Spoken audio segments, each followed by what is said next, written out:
Quem veio pela manhã vai conseguir fazer uma comparação, porque de manhã a gente estava falando da vida de Noemi e de Ruth, e agora a gente vai falar da vida de Paulo. E tanto Ruth e Noemi, quanto Paulo, na carta aos Filipenses, estavam passando por uma situação muito difícil na sua vida. Ruth e Noemi, uma crise familiar, certo? O marido de Noemi morreu, seus filhos morreram, ela ficou viúva, sozinha, pobre, ela era uma imigrante, ela era uma estrangeira, ela era uma mulher, era muito difícil ser mulher naquela época do Antigo Testamento, e Deus a restaurou. Mas Noemi teve um problema, teve um pouco de confusão acerca do que Deus estava fazendo na vida dela. Em algum momento da vida dela, ela questionou e até culpou Deus por Deus estar castigando ela. E quando a gente chega agora no apóstolo Paulo, eu já falei isso há algumas semanas, ele está preso, literalmente preso, numa cadeia. Parte da cadeia de Paulo foi numa prisão mesmo, terrível, insalubre, e parte da cadeia de Paulo também foi numa casa.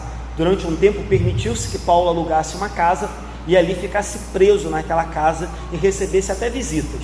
Isso você vai encontrar em qualquer livro de história do povo judeu e do povo hebreu.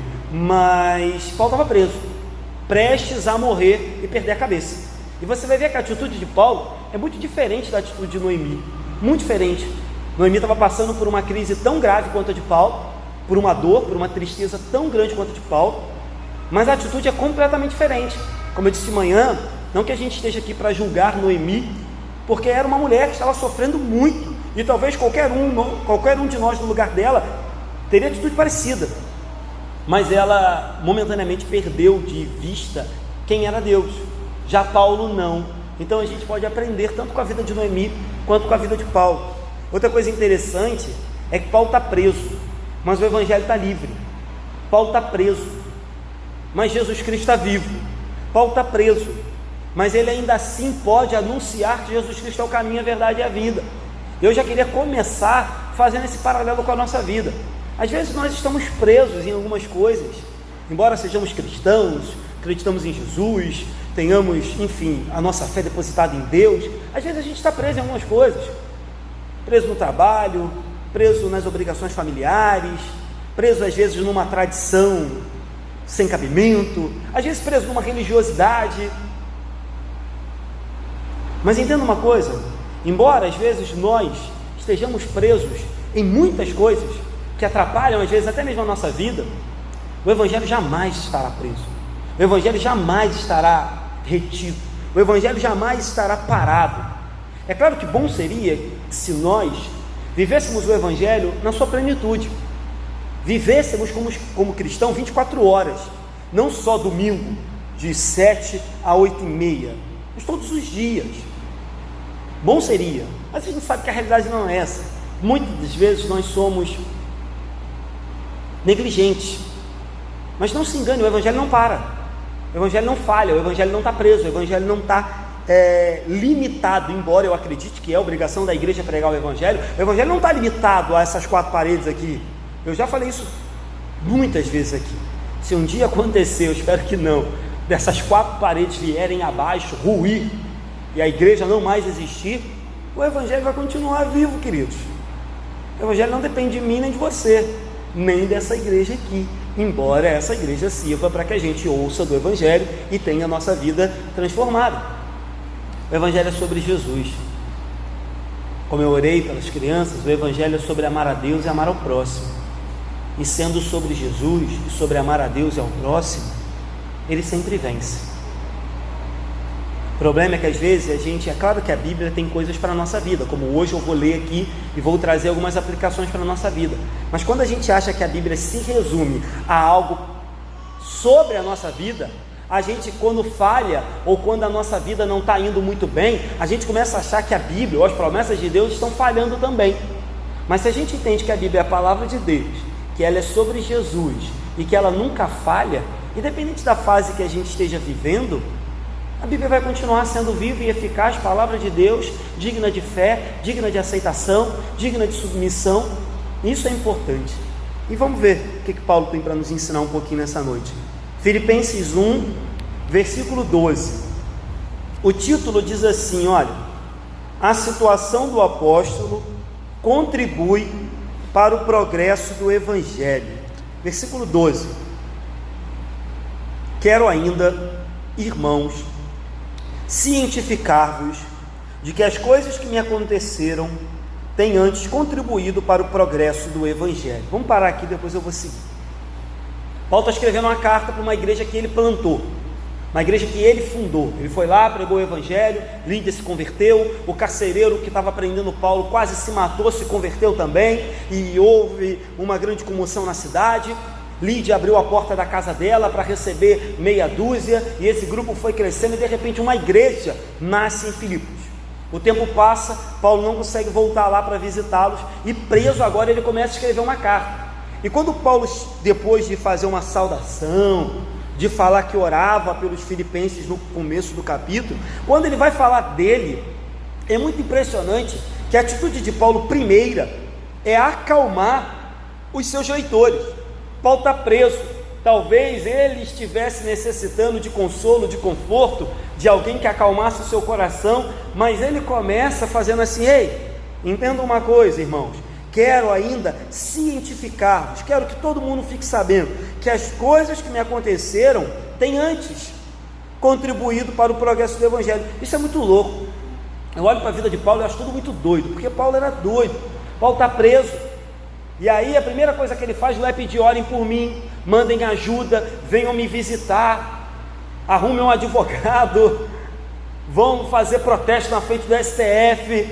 Paulo diz: irmãos, aquietem o coração, as coisas que aconteceram comigo têm contribuído para o progresso do Evangelho.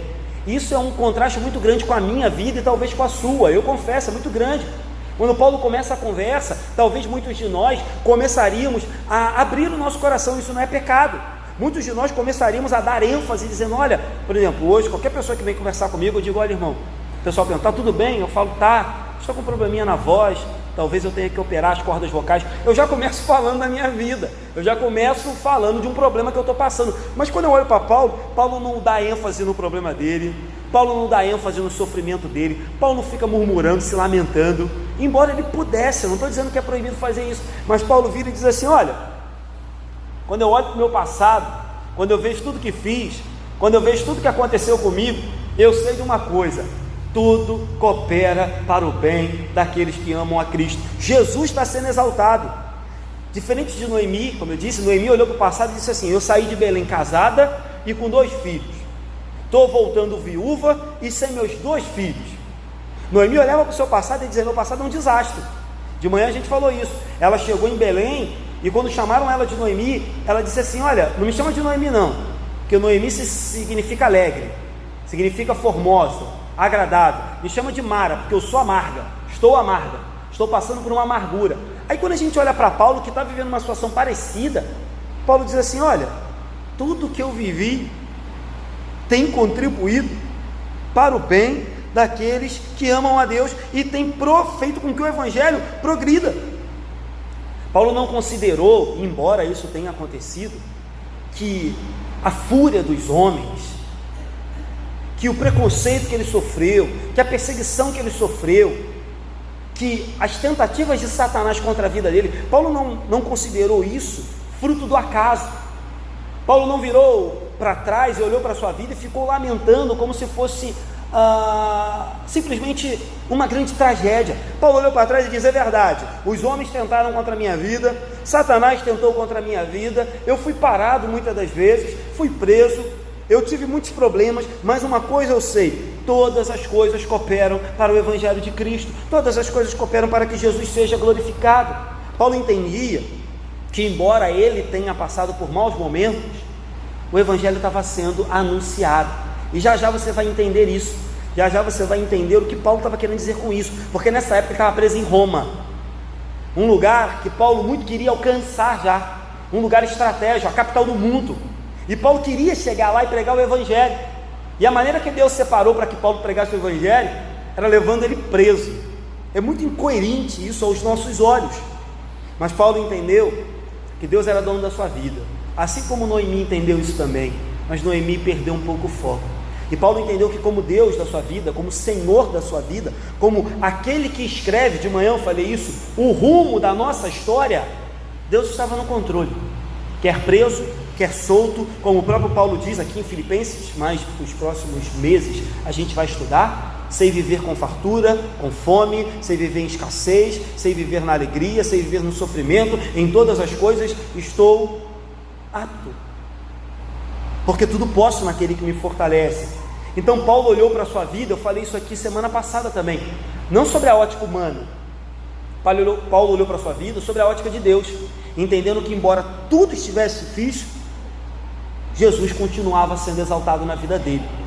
E nós devemos fazer a mesma coisa. Mas talvez você diga assim: pastor, meu ano foi horrível, meu ano foi terrível, e a cada dia que passa, eu não consigo ver mais os propósitos de Deus na minha vida.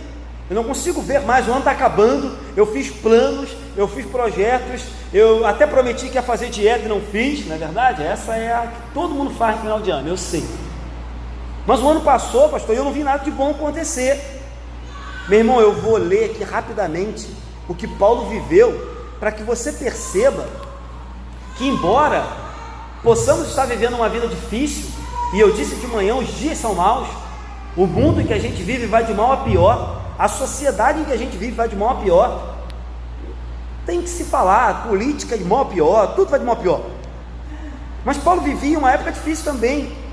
Paulo, ele chega em 2 Coríntios e diz assim: eu trabalhei muito mais para Cristo, eu estive em prisões, em açoites, em perigos de noite, muitas vezes, em perigos de morte.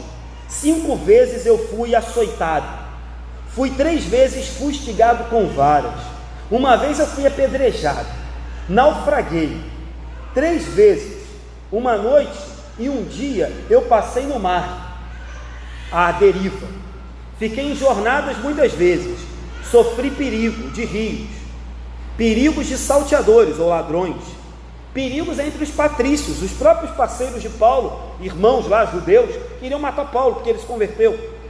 Em perigos entre gentios, passei perigo na cidade, passei perigo no deserto, no mar, e perigo entre falsos irmãos, naquela época já tinha alguns.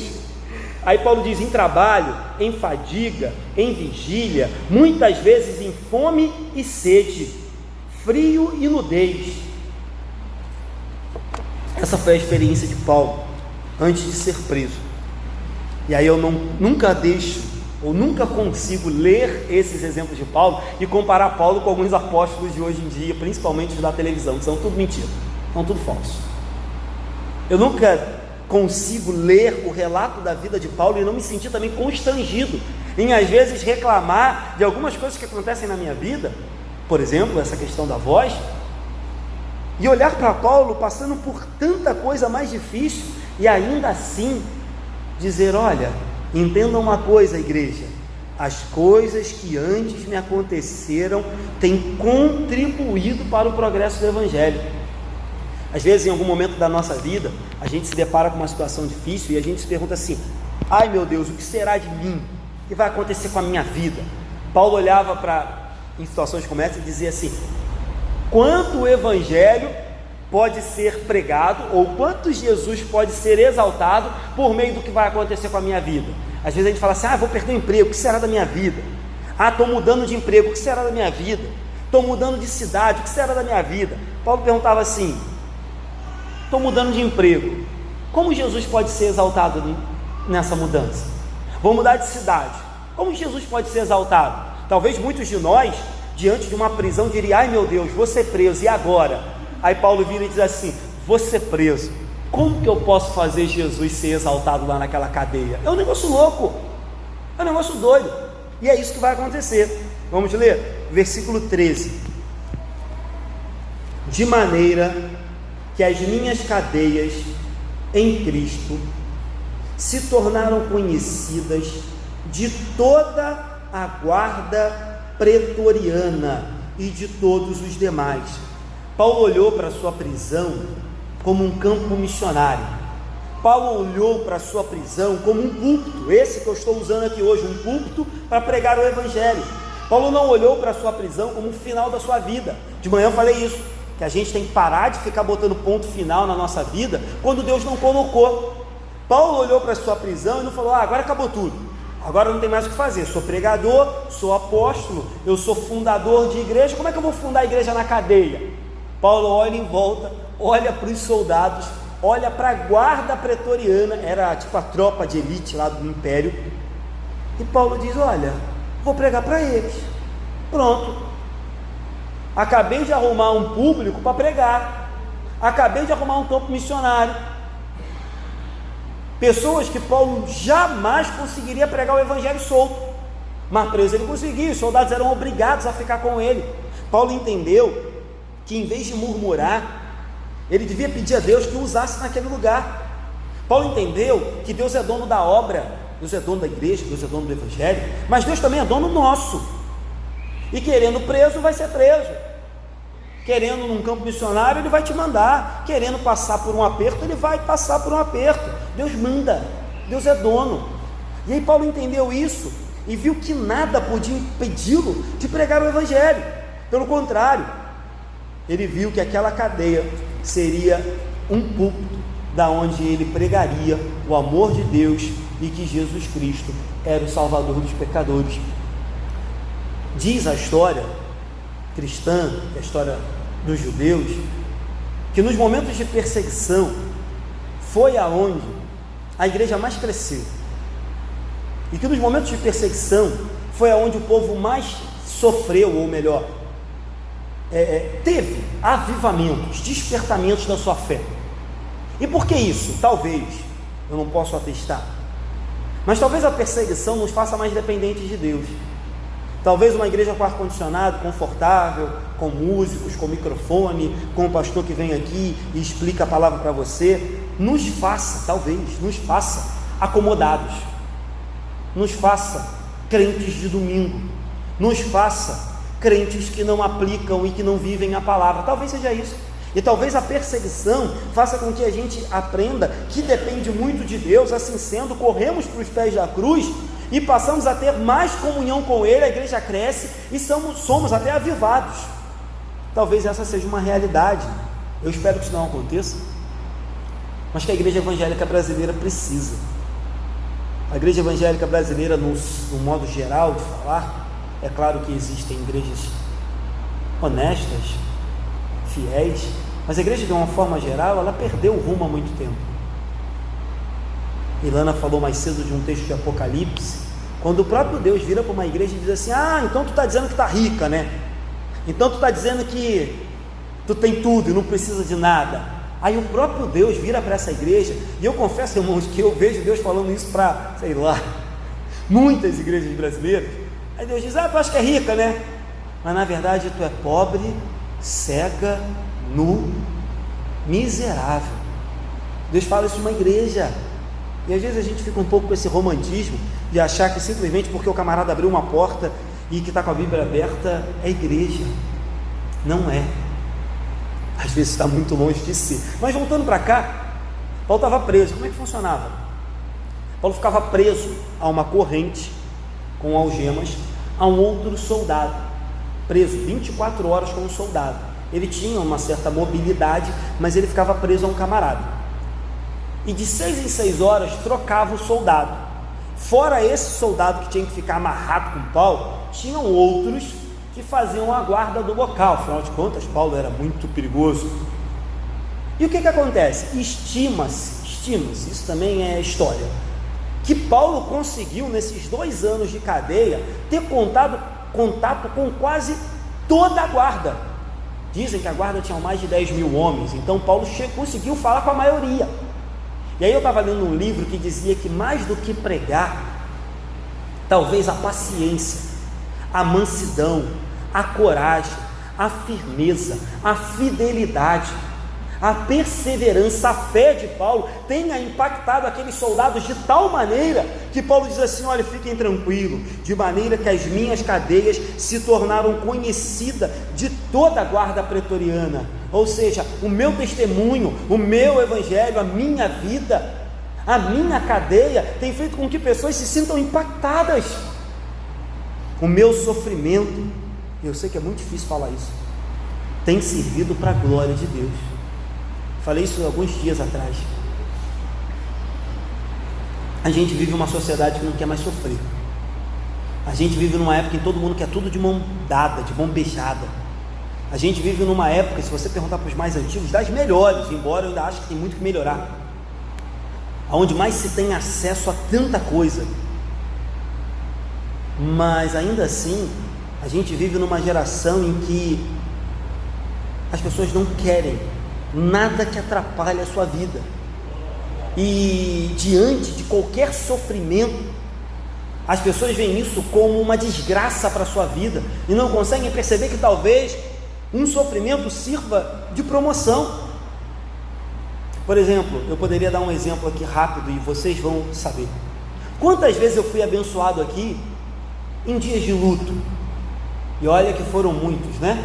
Eu acho que eu já fiz mais de 14 velórios aqui na igreja. Mas eu cansei de ser abençoado quando eu olho para um irmão, para uma irmã que perdeu seu ente querido, mas ainda assim ele não perdeu a sua fé, que chora, que se lamenta, que se derrama em lágrimas, mas ainda assim permanece fiel em Cristo. Eu cansei de ver pessoas aqui desenganadas pelos médicos confiar em Deus e serem curadas. Se você perguntasse para aquela pessoa, ela ia falar: olha, eu estou vivendo uma desgraça. Eu sempre digo isso, já falei pessoalmente, não tem por que não dizer de novo. As 2 vezes que eu vi Nilton aqui como,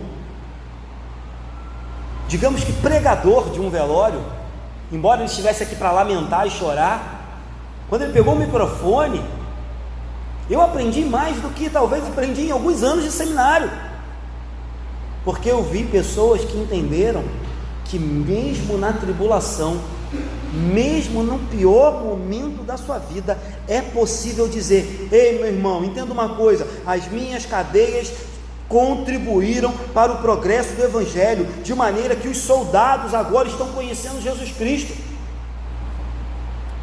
Eu vi pessoas aqui nessa igreja perderem, digamos que quase tudo, porque não perderam a sua fé, e ainda assim perceberem que isso poderia contribuir para o Evangelho. Talvez hoje você sirva de exemplo para dizer para outros: olha, não desista, eu já passei por isso, eu também já sofri isso, eu já vivi isso, eu sei como é, e vale a pena esperar em Deus, ou vale a pena dizer como Jó: ainda que ele me mate, nele eu esperarei, porque ele é a nossa única esperança, irmão. Se tirar a esperança de Jesus, não sobra nada, tudo é vão. Então, olhe para Paulo, assim como a gente aprendeu com Noemi de manhã, olhe para Paulo como alguém que nos ensina que os piores momentos das nossas vidas podem ainda assim servirem de motivo para que o nome de Jesus seja exaltado. Vamos seguir, do 14 ao 16. E a maioria dos irmãos lá de Roma, estimulados no Senhor por minhas algemas, ousam falar com mais desassombro a palavra de Deus. Alguns, efetivamente, proclamam a Cristo por inveja e porfia. Outros, porém, o fazem de boa vontade. Estes, por amor, sabendo que estou incumbido da defesa do Evangelho. A maneira como Paulo vivia e a maneira como ele encarava a cadeia impactou não só os soldados, fez com que aqueles crentes que estavam em Roma olhassem para Paulo e dissessem: olha, se Paulo preso consegue ser fiel a Deus, se Paulo preso consegue pregar e testemunhar, por que nós não conseguimos? Talvez num primeiro momento eles ficaram constrangidos, envergonhados em dizer: olha, calma aí, tem algo errado com a gente. Um camarada preso, prestes a ser condenado e perder a cabeça, não nega o seu Deus. Por que a gente está aqui escondido, com medo dos soldados, com medo de Roma, com medo da perseguição? E aí o texto diz que eles são avivados, despertados, animados. E novamente eu faço o comentário que eu fiz anteriormente. Talvez tudo que você tenha vivido de difícil na sua vida sirva hoje para que outras pessoas, sem que você saiba, olhem para a sua vida e digam: olha, se fulano passou, se fulano venceu o câncer, eu posso. Se fulano venceu o luto, eu posso. Se fulano venceu o desemprego, eu posso. Se fulano venceu o divórcio, eu posso. Se fulano orou 20 anos pelo seu filho, ele se converteu, eu também posso. Talvez você nem perceba isso, mas sirva de exemplo para muitos, assim como eu tenho aprendido com muitas pessoas aqui que passaram por dificuldade. Mas outra coisa interessante, Paulo diz, olha, eles estão animados, mas aí Paulo diz assim, eles estão animados no Senhor. É interessante novamente e olhar a humildade de Paulo e perceber que ele não é soberbo, que ele não é arrogante, que ele não é prepotente. É claro que as pessoas estavam animadas com o exemplo de Paulo, mas aí Paulo, novamente, para não parecer um camarada arrogante, ele diz assim, olha, a maioria dos irmãos estão estimulados no Senhor. Paulo sabia que só o Senhor pode avivar e animar as pessoas. Às vezes a gente ora aqui, e todo domingo a gente ora pelos afastados, pelos desanimados, pelos que se foram, pelos que se desviaram. A gente ora todo domingo. Mas uma coisa é fato, irmãos, se Jesus não avivar, não despertar, não encorajar, não trouxer de volta essas pessoas, não há nada que a gente possa fazer. Claro que é papel nosso amar, visitar, conversar, mandar uma mensagem, mas embora eu disse, convide para o culto de Natal, convide para o culto de Ano Novo, é verdade, tudo isso é bom, mas meu irmão, não vai ser um culto de Natal ou um culto de Ano Novo que vai despertar ninguém. Se Cristo não o fizer, não adianta. Às vezes a gente insiste, às vezes a gente até briga com alguém, porque a gente quer convencê-lo do Evangelho. Entenda, se Jesus não animar, vã é a nossa tentativa. Mas aí Paulo entra num assunto bem lamentável. Ele diz, olha, os soldados estão ouvindo o Evangelho, os crentes estão ficando animados e pregando com mais fervor e disposição, mas tem um detalhe, tem gente que prega por inveja e por porfia, tem gente que prega querendo suscitar na minha vida uma dor, ou de maneira que ache que está criando em mim uma ofensa. Paulo diz, olha, há um grupo que prega por boa vontade, há um grupo que prega por amor a Jesus, mas há um grupo aqui que prega por amor a si mesmo. E é duro confessar isso, né, irmãos? Embora não seja muito difícil da gente ver isso acontecendo nos dias de hoje. Desde os dias de Paulo, já havia um grupo de pessoas que pregavam o Evangelho com segundas intenções. Pessoas que usavam do Evangelho em benefício próprio. Pessoas que achavam que o culto é o culto à sua personalidade, que o culto é para exaltar o seu nome, que o culto é para aparecer, que o culto é para obter fama, sucesso e quem sabe, dinheiro. Pessoas que pregavam por inveja, porfia, discórdia, falta de sinceridade. É triste falar isso, mas por um lado é interessante lermos e reconhecermos que isso acontecia desde a época de Paulo, para que a gente não se escandalize nos dias de hoje. É claro que ninguém aqui tem que bater palma para maluco dançar. Se você entrar numa igreja onde você perceba que alguém está pregando o Evangelho por segundas intenções, dentre elas enriquecer, vá embora e não volte mais. Ou então, aqui no nosso caso, mande o pastor embora, a igreja tem autonomia para fazer isso. Se por um lado é triste, é lamentável, como eu disse, de outro lado, aquieta o nosso coração e diz aí, não há nada novo debaixo do céu. Esses charlatões já existiam há muito tempo. Esses que pegam de algo sublime, que é o amor de Jesus e a morte dele na cruz, para usar de palanque para aparecer, já acontecia há muito tempo. Esses que botam Bíblia debaixo do braço, usam terno e gravata, nada contra, tá, irmãos? Mas esses que apenas fazem isso para mostrar ser alguma coisa que na verdade não são, já existiam há muito tempo. E Paulo era uma pedra no sapato deles. Paulo era um camarada enjoado. E aí, quando eles percebem a chegada de Paulo, e olha que estranho, Paulo estava preso. Paulo não estava viajando, visitando igrejas e quem sabe oferecendo o risco de tomar o lugar deles. Paulo estava preso, e ainda assim o evangelho que Paulo pregava era tão poderoso que ele incomodava os hereges que estavam soltos. Eu os chamei de hereges, mas eu estava lendo um comentário, deixa eu ler o versículo 17, diz assim: aqueles contudo pregam a Cristo por discórdia, insinceramente, julgando suscitar tribulação às minhas cadeias. Eu estava lendo um comentário, um livro, que dizia que provavelmente esses camaradas tinham segundas intenções sim com o evangelho, mas que eles não distorciam o evangelho. Deixa eu explicar. Eles pregavam o evangelho, Jesus Cristo é o caminho, a verdade, a vida, mas o coração estava podre. Mas eles não pregavam outra coisa a não ser Jesus. Eles não diziam, sei lá, que além de Jesus você tem que ter um sabonete ungido. Eles não diziam que além de Jesus você tem que ter uma rosa ungida. Eles não adulteravam o evangelho, mas o coração deles era um coração ganancioso, torpe e podre. Por que isso? Porque se eles estivessem pregando uma bobagem, Paulo tinha condenado, porque vários livros da Bíblia tem Paulo condenando heresia, chamando até de cães alguns que pregam alguma coisa contrária à Bíblia. E nesse caso Paulo não faz isso. Você vai ver no versículo 18, eu vou ler daqui a pouco para a gente terminar, que Paulo diz: olha, eles estão fazendo isso aí, estão pregando por inveja, estão pregando por porfia, estão pregando para fazer mal à minha vida, estão pregando por discórdia. Eu não estou nem aí, eu me alegro, desde que Jesus seja pregado. Então, os teólogos dizem isso, que provavelmente era um grupo de pregadores da cidade de Roma, uma cidade muito famosa também pela filosofia, que quando vê Paulo chegar, se sente ofendido.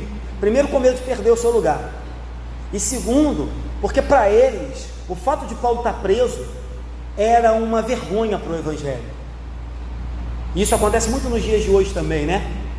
Alguns pastores, inclusive eu estava conversando esse dia com o Orlando, tem acontecido muitos casos de pastores com depressão e outros até que têm chegado ao ponto de tirar a sua vida. E eu estava falando com o Orlando, sabe qual é o problema? Um dos problemas é que se ensinou durante muitos anos que o pastor é quase um querubim, que o pastor é quase um santo, um anjo de asas, e o pastor não pode ter dor, não pode ter tristeza, não pode ter problema, não pode ficar entristecido, chateado, apreensivo. E aí coloca-se o pastor num pedestal. Eles também, muitos, se colocam no pedestal, e o camarada vai suportando tudo. Outra coisa que esse dia eu estava comentando também com alguém, fazendo gabinete, falei: olha, é obrigação minha, claro, eu já sabia disso quando atendi ao chamado, mas cada um aqui tem um problema familiar, cada um tem seus problemas, cada um tem suas crises. Mas eu, meu irmão, quando chega no gabinete, eu recebo o problema de todo mundo. Então, se você tem o problema da sua família e já acha difícil carregar, imagina eu que escuto de mais ou menos 50, 60 famílias. É difícil, e o pastor tem que ser honesto em dizer às vezes que é difícil, que é pesado, que ele precisa de ajuda, que precisa de amigos, que ele precisa de aconselhamento, que ele precisa de um renovo, que ele precisa de descanso, que ele precisa de férias. E esses camaradas, eles eram desse grupo. Eles olhavam para Paulo como preso e diziam: olha, Paulo é uma vergonha para o evangelho. Eles olhavam para Paulo sendo perseguido, castigado, e eles diziam: olha, Paulo está atrapalhando o evangelho. Em vez do evangelho crescer, o evangelho está sendo escandalizado por meio de Paulo, porque Paulo não é santarrão, porque Paulo não é perfeito, porque Paulo não se coaduna com as nossas práticas. Isso acontece muito hoje.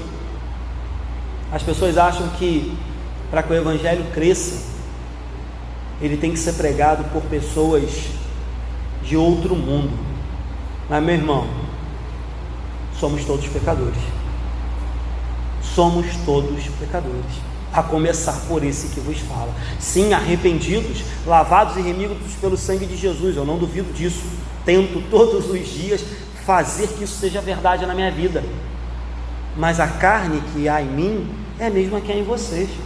A dor, a tristeza, o lamento, o desânimo, a decepção é a mesma, não muda, não muda. As expectativas, os sonhos, os planos são os mesmos. Então essa galera olhava para Paulo e achava que Paulo era um problema, porque ele não se encaixava no modelo de pastor ou de apóstolo que eles queriam. Só que eles não percebiam, como Paulo falou lá no início, que a palavra de Deus, ela é viva e eficaz e poderosa. Quer preso ou quer solto, o evangelho continuava fazendo aquilo que lhe apraz. E aí, só para fechar esse assunto das pessoas que pregam e ainda assim o evangelho surte efeito, você fala: como é que é isso, pastor? As pessoas pregam por inveja, o evangelho surte efeito? Sim, vou dar aqui um exemplo. Quem lembra de Jonas? Deus chega para Jonas, profeta Jonas, e fala assim: olha, vai para Nínive e prega lá. Jonas diz: não vou, porque se eu pregar, olha só, Jonas estava com má vontade e com segundas intenções mesmo. Ele diz: não vou, porque eu não gosto do povo de lá. Se eu for e pregar, o evangelho vai fazer efeito, eles vão se arrepender, o Senhor vai perdoar. Não vou, porque eu quero que eles morram e vão para o inferno, não quero que eles vão para o céu. E aí Deus, enfim, faz Jonas chegar lá na marra. Jonas prega na marra, com má vontade, e ainda assim os ninivitas são salvos. Então, lembra aqui agora de outro exemplo, né? E aí um exemplo até, uma brincadeira, um exemplo chulo. Deus usou a mula de Balaão. Deus usou a mula para falar. Por que não usaria alguns pastores aí que têm segundas intenções? Então, assim, eu concordo com isso, com essa interpretação, mas eu tenho as minhas ressalvas, porque eu acho que não é por isso que nós devemos, e aí eu ia usar aqui uma frase que tem sido muito usada na nossa sociedade hoje, passar pano, mas muitos talvez nem saibam o que é isso. Mas não é porque isso é verdade que a gente deve tapar os olhos para as atrocidades que muitos têm feito com a palavra de Deus. Não é por isso que a gente deve concordar com aquilo que tem sido pregado e anunciado por aí afora, que é totalmente contrário à palavra de Deus. Então, sim, essas coisas acontecem desde o tempo de Paulo.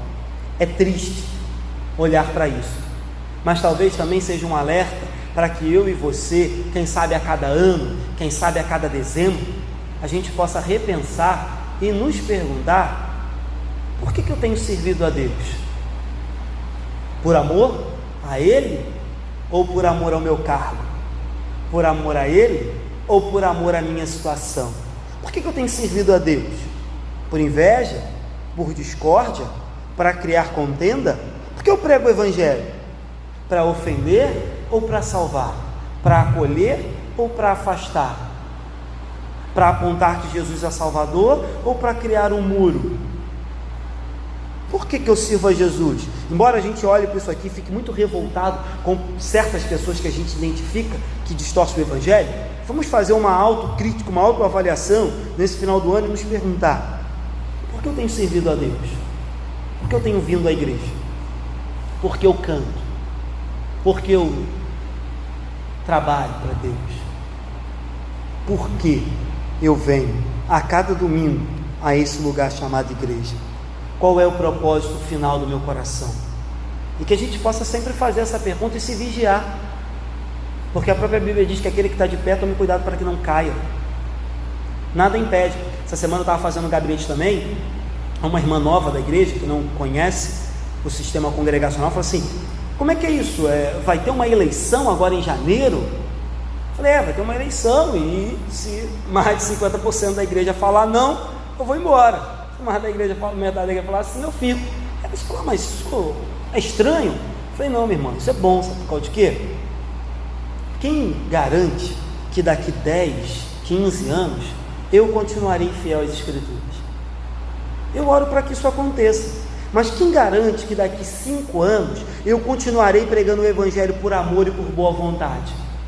Quem garante que daqui uns anos a minha pregação ou o meu serviço a Deus não se torne por inveja, por contenda, por discórdia, por porfia? Sou pecador, isso pode acontecer. Então é bom que a cada 3 anos a igreja faça uma avaliação, e se porventura eu me tornar um ganancioso, um herege, um idólatra, me manda embora. Então isso é saudável, sim. Estava conversando sobre isso. Então, que esse versículo nos deixe indignados, mas que esse versículo também chame a nossa atenção para qual tem sido a nossa intenção de servir a Jesus. 18, para a gente caminhar para o final.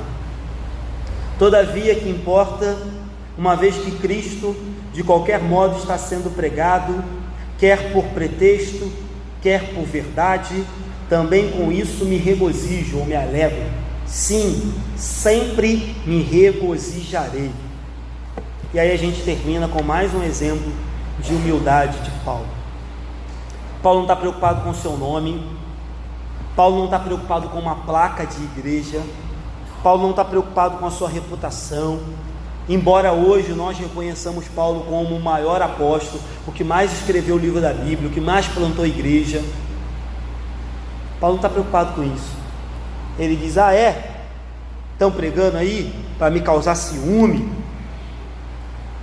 para me chatear. Eu não estou nem aí, desde que o evangelho de Cristo seja pregado.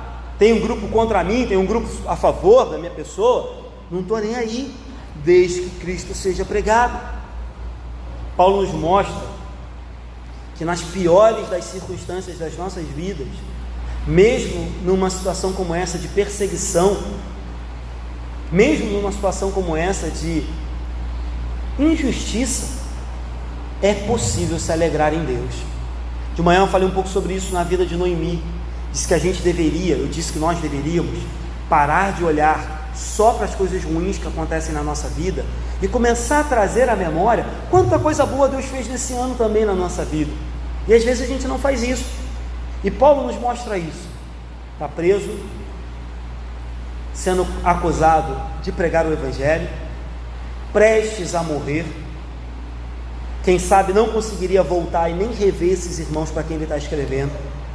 Tem um grupo que se diz crente e que está pregando o evangelho só para entisicar Paulo, e ainda assim ele diz: olha, eu me alegro, desde que o nome de Jesus seja exaltado.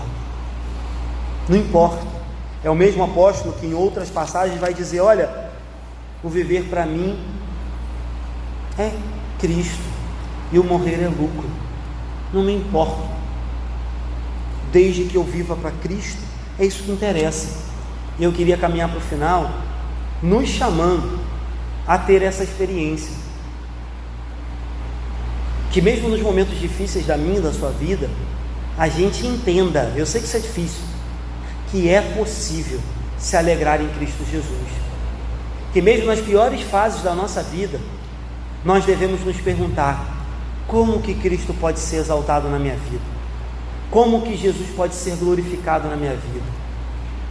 Como que no meio dessa tribulação, como que no meio desse deserto, Jesus pode ser mais bendito por meio da minha vida? Será testemunhando? Será pregando? Será mostrando como eu passei por esse vale? Será falando, pregando?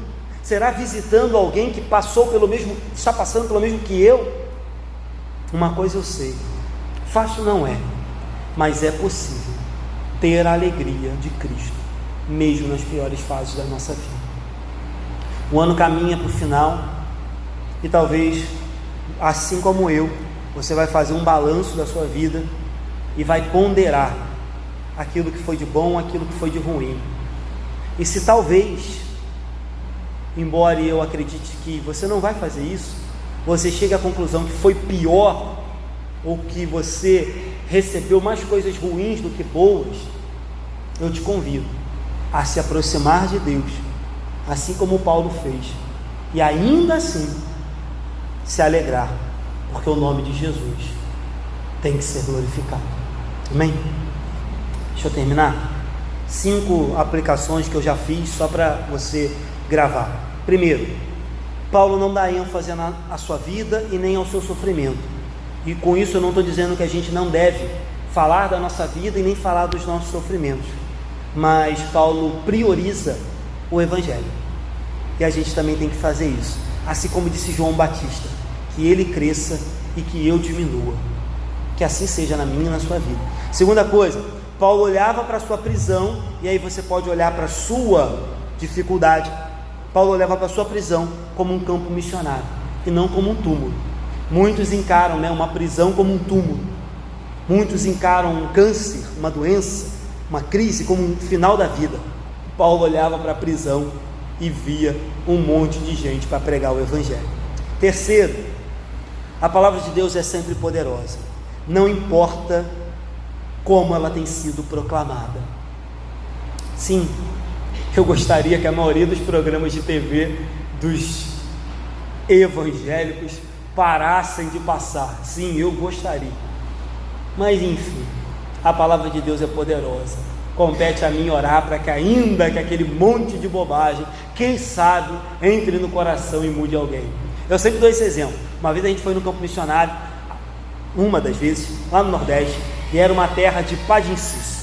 Aí falaram assim: olha, quando vocês entrarem nas casas, vocês falam de Jesus, só de Jesus. Fala que Jesus é o Filho de Deus, que Ele veio ao mundo para salvar, curar e libertar, só isso. Depois, quem convence o homem do pecado, da justiça e do juízo, se essas pessoas se converterem, eles vão abandonar aquelas imagens e a sua idolatria. E aí, certa feita, uma pessoa entrou numa casa e fez justamente o contrário. Ele falou que aquelas imagens de Pai Incesto era tudo demônio, aquilo era tudo capeta. Meu irmão, as pessoas não sabiam onde botar a cara, de vergonha. E realmente ele se equivocou, ele errou. Mas aí olha como é que a palavra de Deus é poderosa e que Deus não leva em conta a nossa ignorância. No culto da noite na praça, aquele casal vai ao culto e chega lá aquele homem que era o católico roxo e que ficou provavelmente bem chateado com o que ouviu de tarde. Ouve o evangelho sendo pregado e se converte, levanta a mão e confessa Jesus. Olha, o que tinha de crente doido, abismado com o que aconteceu, era um deles. Então assim, muita bobagem tem sido pregada e falada, mas a palavra de Deus, ela é viva e eficaz, ela é como espada de dois gumes, e ela é poderosa para salvar qualquer pecador. Quarta coisa, Paulo nos ensina com esse versículo aqui, daqueles que pregam o Evangelho com segundas intenções, que nós devemos vigiar a nossa vida e vigiar por quais motivos nós estamos servindo ao Senhor. Podemos começar bem e com o passar do tempo nos perder. E se, quem sabe, no final desse ano você avaliar a sua vida e perceber que tem servido a Deus por segundas intenções, volte, se arrependa e volte para onde você não deveria ter saído. Quinto e último, independente do que estejamos passando, e eu sei que algumas fases da nossa vida são ruins, é possível ter a alegria de ver Cristo exaltado na nossa vida. Ver Cristo sendo exaltado na nossa vida é maior do que qualquer circunstância difícil que a gente possa enfrentar. Mas para isso, meu irmão, você precisa que Cristo seja exaltado na sua vida, não é verdade? Porque às vezes a gente sofre por culpa nossa, às vezes a gente passa por problemas que nós mesmos arrumamos. Mas entenda uma coisa: se você tem servido a Deus com sinceridade e ainda assim a vida tem sido difícil, se alegre e deixe Cristo ser exaltado na sua vida. Vamos orar, fiquem de pé.